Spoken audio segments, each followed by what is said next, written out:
En la antigüedad no existían los apellidos. Tomemos la Biblia, por ejemplo.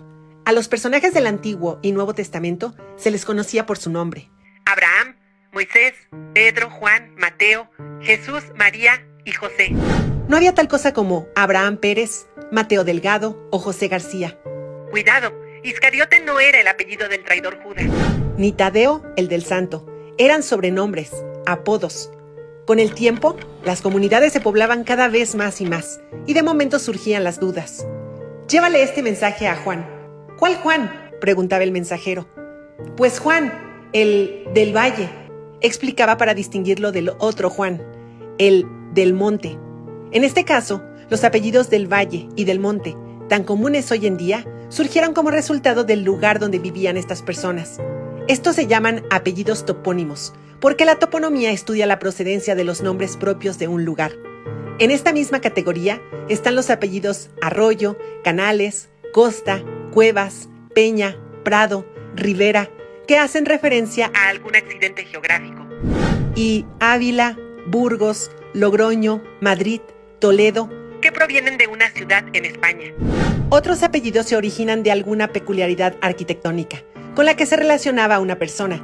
Si tu antepasado vivía cerca de varias torres, o a unos pasos de unas fuentes, o detrás de una iglesia, o al cruzar un puente, o era dueño de varios palacios, pues ahora entiendes el porqué de los apellidos torres, fuentes, iglesias, puente y palacios. Es posible que hayas tenido algún ancestro que tuviese algo que ver con la flora y la fauna. Quizás criaba corderos, cosechaba manzanas o tenía una finca de ganado. De ahí los apellidos Cordero, Manzanero y Toro. Los oficios o profesiones del pasado también han producido muchos de los apellidos de hoy en día. ¿Conoces a algún labrador, pastor, monje, herrero, criado o vaquero? Pues ya sabes a qué se dedicaban sus antepasados durante la Edad Media. Otra manera de crear apellidos era a base de alguna característica física, o un rasgo de su personalidad, o de un estado civil. Si no era casado, Entonces era soltero, si no era gordo, era delgado, si no tenía cabello, era calvo, si su pelo no era castaño, era rubio, si no era blanco, era moreno, si tenía buen sentido del humor, era alegría, si era educado. era cortés.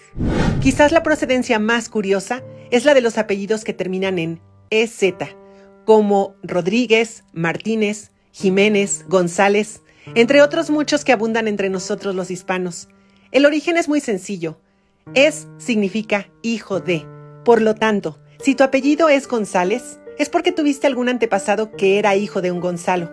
De la misma manera, Rodríguez era hijo de Rodrigo, Martínez de Martín, Jiménez de Jimeno, Sánchez de Sancho, Álvarez de Álvaro, Benítez de Benito, Domínguez de Domingo, Hernández de Hernando, López de Lope, Ramírez de Ramiro, Velázquez de Velasco, y así por el estilo.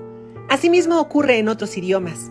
Johnson es hijo de John en inglés, Johnson. MacArthur es hijo de Arthur en escocés. Martini es hijo de Martín en italiano. Es así como, poco a poco, durante la Edad Media, comienzan a surgir los apellidos. La finalidad era, pues, diferenciar una persona de la otra. Con el tiempo, estos apellidos tomaron un carácter hereditario y pasaron de generación en generación con el propósito de identificar no solo personas, sino familias. En la historia de los apellidos, hay una valiosa lección sobre el espíritu emprendedor.